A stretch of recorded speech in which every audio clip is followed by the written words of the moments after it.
السلام علیکم ورحمۃ اللہ وبرکاتہ۔ آج کے خطبے کا عنوان ہے عید میلاد النبی کی شرعی حیثیت۔ الحمدللہ والصلاۃ والسلام علی رسول اللہ، اما بعد،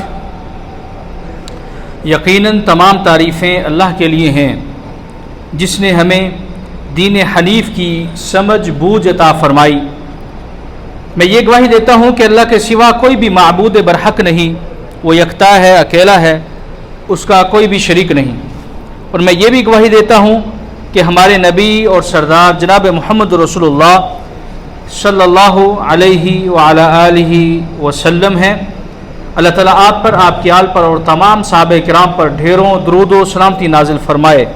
حمد و ثنا کے بعد، اے اللہ کے بندو، بلا شبہ اللہ کے نبی حضرت محمد صلی اللہ علیہ وسلم سے محبت ایمان کا لازمی جز اور حصہ ہے، جس کے بغیر ایمان مکمل ہو ہی نہیں سکتا۔ زبان رسالت نے اس کی اہمیت کو ان الفاظ میں بیان فرمایا ہے، ترجمہ سماعت فرما لیجئے کہ تم میں سے کوئی اس وقت تک مومن نہیں ہو سکتا جب تک کہ وہ اسے، یعنی نبی صلی اللہ علیہ وسلم کو، والدین، اولاد اور تمام انسانوں سے زیادہ عزیز نہ ہو جائیں۔ نبی صلی اللہ علیہ وسلم کی رسالت پر ایمان رکھنے والا کوئی شخص ان کی محبت سے خالی یا عاری ہو ہی نہیں سکتا۔ اس معاملے میں نہ تو کسی قسم کے اختلاف کی گنجائش ہے اور نہ ہی کسی کو اختلاف ہے۔ ہاں، اختلاف ہے تو اس بات پر کہ نبی صلی اللہ علیہ وسلم سے محبت کا انداز اور معیار کیا ہونا چاہیے۔ اے اللہ کے بندو، آج امت کی ایک بڑی اکثریت نبی صلی اللہ علیہ وسلم کے احکام و فرامین سے بے پرواہ ہو کر ان کی تعریف میں غلو پر مبنی شرکیہ نعتیں، ترنم سے گانے کو محبت کا نام دیتی ہیں، اس کو فعل محبت سمجھتی ہے۔ آپ صلی اللہ علیہ وسلم کو حاضر و ناظر، مختار کل، غائبانہ مدد کو پہنچنے اور کائنات میں تصرف کا اختیار رکھنے والا سمجھنے کو محبت قرار دیتی ہیں، اور نبی کریم صلی اللہ علیہ وسلم کا یوم ولادت عید میلاد النبی کے نام سے بطور جشن منانے کو حب نبوی قرار دیتی ہے۔ اس دن کو نبی صلی اللہ علیہ وسلم کی ولادت کے حوالے سے عظیم دن بتلا کر من گھڑت روایات اور خود ساختہ قصے بیان کرنے کو باعث ثواب سمجھتی ہے۔ اس دن جلسے، جلوس اور چراغاں کا اہتمام کیا جاتا ہے، شیرینیاں تقسیم کی جاتی ہیں، دوسروں کو بھی اس کی ترغیب دی جاتی ہے، اور یہ سب کچھ نبی صلی اللہ علیہ وسلم سے محبت کا تقاضا سمجھا جاتا ہے۔ اس لیے ایسا نہ کرنے والوں کو یہ لوگ محب رسول سے خالی قرار دیتے ہیں، چاہے انہیں کتنا ہی سمجھایا جائے کہ نبی صلی اللہ علیہ وسلم سے محبت کا یہ انداز قرآن و حدیث میں نہیں بتلایا گیا۔ جو چیز دین میں نہیں، اس کی کوئی حیثیت نہیں۔ اللہ اور اس کے رسول کی تعلیمات میں یہ چیزیں نہیں پائی جاتی، بلکہ نبی علیہ السلام نے تو دین میں نئی چیزیں ایجاد کرنے سے منع فرمایا ہے۔ آپ صلی اللہ علیہ وسلم کا فرمان ہے، آپ نے فرمایا، جس نے ہمارے دین میں کوئی نئی بات نکالی جو اس میں نہ تھی تو اس بات کو رد کر دیا جائے گا۔ مزید نبی کریم صلی اللہ علیہ وسلم ارشاد فرماتے ہیں، جو کوئی ایسا کام کرے جس کا ہم نے حکم نہیں دیا تو وہ قابل رد ہے۔ اے اللہ کے بندو، نبی کریم صلی اللہ علیہ وسلم سے محبت ان کی اطاعت و اتباع ہے، یعنی جو اپنی زندگی کو سنت کے رنگ میں رنگ لے وہی صحیح معنوں میں نبی کریم صلی اللہ علیہ وسلم سے محبت کرنے والا ہے۔ نبی کریم صلی اللہ علیہ وسلم کی سنت سے ہٹ کر نبی سے محبت کے دعوے خود نبی کی حدیث کے مطابق باطل ثابت ہوتے ہیں۔ یہ بھی خیال رہے کہ سنت وہی طریقہ ہے جسے نبی صلی اللہ علیہ وسلم نے اختیار کیا ہے، اور کوئی ایسا کام جو نبی صلی اللہ علیہ وسلم کر سکتے تھے لیکن آپ صلی اللہ علیہ وسلم نے نہیں کیا، اسے نہ کرنا ہی سنت ہے۔ کسی نیک کام میں سنت رسول سے تجاوز، یعنی آگے بڑھ جانا، بھی سنت سے ہٹ جانے ہی کی ایک شکل ہے۔ سنت سے تجاوز کرنے والے کا اقدام ظاہر کرتا ہے کہ اس کے خیال میں الیاذ باللہ سنت رسول صلی اللہ علیہ وسلم ناقص ہے اور اس میں اضافے کی ضرورت ہے، ایسا کرنے والوں کے لیے ایک واقعہ انتہائی سبق آموز ہے۔ وہ واقعہ سماعت فرما لیجئے کہ ایک بار نبی کریم صلی اللہ علیہ وسلم کی بیویوں کے پاس 3 آدمی آئے اور نبی صلی اللہ علیہ وسلم کی عبادت کے متعلق انہوں نے پوچھا، ان کو اس کی خبر دی گئی، انہوں نے اس کو کم جانا اور کہنے لگے ہماری نبی کے ساتھ کیا نسبت؟ اللہ تعالیٰ نے آپ صلی اللہ علیہ وسلم کی اگلی پچھلی لغزشیں معاف فرما دی ہیں۔ ایک آدمی نے کہا کہ میں ساری رات نماز پڑھوں گا، دوسرے نے کہا کہ میں ہمیشہ دن کا روزہ رکھوں گا اور ناغہ نہ کروں گا، تیسرے آدمی نے کہا کہ میں عورتوں سے الگ رہوں گا، یعنی کبھی نکاح نہیں کروں گا۔ نبی کریم صلی اللہ علیہ وسلم کو جب یہ بات معلوم ہوئی تو آپ صلی اللہ علیہ وسلم نے ان سے پوچھا کہ تم نے ایسی ایسی باتیں کہی ہیں، خبردار، اللہ کی قسم میں تمہاری نسبت اللہ سے بہت ڈرتا ہوں اور تم سب سے زیادہ متقی ہوں، لیکن میں رات کو نماز بھی پڑھتا ہوں اور سوتا بھی ہوں، روزہ بھی رکھتا ہوں اور ناغہ بھی کرتا ہوں، اور عورتوں سے بھی نکاح میں نے کر رکھا ہے۔ جس نے میرے طریقے سے منہ موڑا وہ مجھ میں سے نہیں۔ غور کیجئے اللہ کے بندو اس واقعہ میں کہ ہمیشہ رات بھر عبادت کرنا یا ہمیشہ روزہ رکھنا بظاہر کوئی برا کام نہیں ہے، لیکن چونکہ یہ نبی کریم صلی اللہ علیہ وسلم کی سنت نہیں بلکہ سنت سے تجاوز ہے، اس لیے نبی کریم صلی اللہ علیہ وسلم نے ایسا کرنے والوں کے متعلق فرمایا یعنی اس کا مجھ سے کوئی تعلق نہیں۔ اس طرح اللہ کے نبی صلی اللہ علیہ وسلم نے ایسا کرنے والوں سے بیزاری کا اظہار کیا ہے۔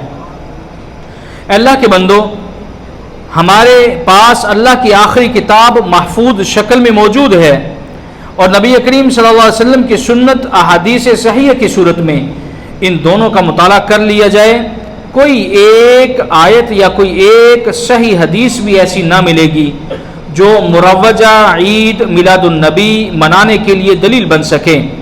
مل بھی کیسے سکتی ہے؟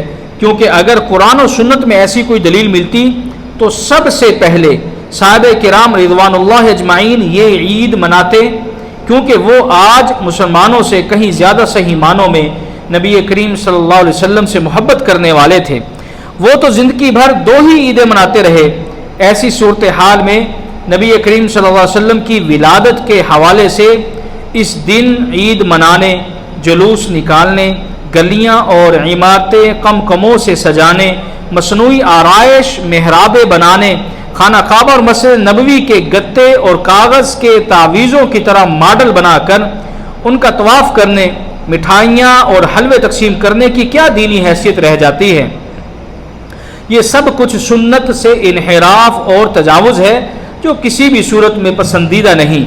دین نام ہی قرآن و سنت کا ہے۔ دین کی حدود سے آگے بڑھنا گمراہی و ضلالت ہے۔ اس بات کو سمجھنے کے لیے نہ تو عقل و خرد کے بلند معیار کی ضرورت ہے اور نہ ہی آگہی اور معرفت کی کوئی خاص علوم درکار ہیں۔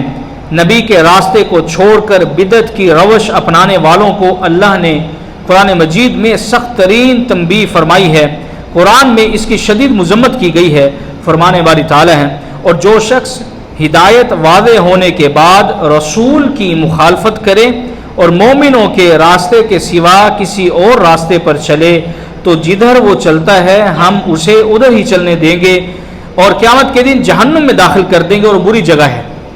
اس آیت میں یہ واضح کر دیا گیا ہے کہ نبی کریم صلی اللہ علیہ وسلم کی تعلیمات کی مخالفت کرنے اور مومنین یعنی صحابہ کرام کے راستے کو چھوڑ کر کوئی دوسرا راستہ اختیار کرنے کا انجام جہنم ہے۔ آج موجودہ معاشرے میں کفر و الحاد کا بھی زور ہے اور بدعت و خرافات کا بھی دور دورہ ہے۔ دین اپنی خالص اور اصلی صورت میں قرآن و حدیث کی حد تک باقی رہ گیا ہے۔ عملاً تو دین کی خود ساختہ صورت ہی ہر طرف رائج ہے۔ دن بدن کئی نئی بدعات دین کے نام سے رائج ہوتی جا رہی ہیں۔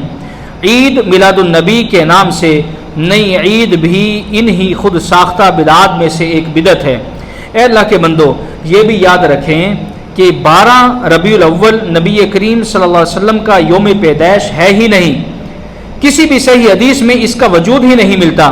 البتہ کچھ روایات میں 9، 8، 9 یا 14 ربیع الاول کا ذکر ضرور موجود ہے۔ اس کے برعکس 12 ربیع الاول واضح طور پر نبی کریم صلی اللہ علیہ وسلم کی وفات کا دن ہے۔ اس دن مومنین کا خوشی منانا کیسے درست ہو سکتا ہے؟ احادیث سے تو پتہ چلتا ہے کہ سارے صحابہ کرام رضوان اللہ اجمعین رو رہے تھے۔ ابو بکر رضی اللہ تعالیٰ عنہ نے خطبہ دیا اور خطبہ دیتے ہوئے فرمایا، سن لو کہ تم میں سے جو کوئی محمد کی بندگی کرتا تھا، محمد کی آج وفات ہو گئی صلی اللہ علیہ وسلم، اور جو کوئی اللہ کی بندگی کرتا ہے تو بے شک اللہ تعالیٰ زندہ و جاوید ہے جس کو کبھی موت نہیں آنی۔ اور اللہ کا ارشاد ہے کہ محمد صلی اللہ علیہ وسلم محض اللہ کے رسول ہیں، ان سے پہلے بھی بہت سارے رسول گزرے ہیں، اگر یہ وفات پا جائیں یا شہید کر دیے جائیں تو کیا تم الٹے پھر جاؤ گے؟ اور جو کوئی الٹے پاؤں پھر گیا تو وہ اللہ کو کچھ نقصان نہیں پہنچا سکتا، اور اللہ اپنے شکر گزار بندوں کو ضرور جزا عطا فرمائے گا۔ یہ سن کر لوگ بے اختیار رونے لگے، گویا اس دن تو ہر ایمان والا افسردہ تھا، اور کیوں نہ ہوتا اس امت کا نبی، ایک عظیم شخصیت، ان سے محبت کرنے والا، ان کو جہنم کی آگ سے بچانے کی کوشش کرنے والا اور ان کے لیے دعائیں کرنے والا، آج ان کو چھوڑ کر اس دنیا سے چلا گیا، اور وہ تاریخ 12 ربیع الاول تھی۔ اے اللہ کے بندو، اللہ کے نبی صلی اللہ علیہ وسلم نے 2 عیدیں بتائی تھیں، ایک بڑی عید اور ایک چھوٹی عید۔ اللہ کے نبی صلی اللہ علیہ وسلم کی بتائی ہوئی عیدوں کو ناکافی سمجھ کر یہ تیسری عید، عید میلاد النبی کے نام سے ایجاد کی گئی ہے، اور پھر اسے عیدوں کی عید قرار دے دیا گیا ہے۔ ان تمام تر تفصیلات کے بعد اے اللہ کے بندو، کسی کی دل آزاری مقصود نہیں، بلکہ صرف یہ وعدے کرنا ہے کہ ہم نبی صلی اللہ علیہ وسلم سے اظہار محبت کے مروجہ طریقوں کو قرآن و حدیث کی کسوٹی پر پرکھیں اور پوری طرح صورتحال کا جائزہ لے کر اصلاح کی کوشش کریں۔ یہ بات ذہن نشین کر لی جائے کہ دنیا و آخرت کی فلاح و کامیابی کا دار و مدار زبانی دعووں اور حنود و نصارہ کی رسومات بجا لانے پر نہیں، بلکہ اللہ اور اس کے رسول صلی اللہ علیہ وسلم کی مکمل اطاعت اور صحابہ کرام رضوان اللہ اجمعین کے نقش قدم کی پیروی پر ہی ہے۔ اللہ تعالیٰ حق کو سمجھنے اور اس کی اتباع کی توفیق عطا فرمائے۔ اللہ تعالیٰ مجھے اور آپ سب کو قرآن مجید کی آیات سے مستفید ہونے کی توفیق عطا فرمائے۔ سبحان ربک رب العزت عما یصفون وسلام علی المرسلین والحمد للہ رب العالمین۔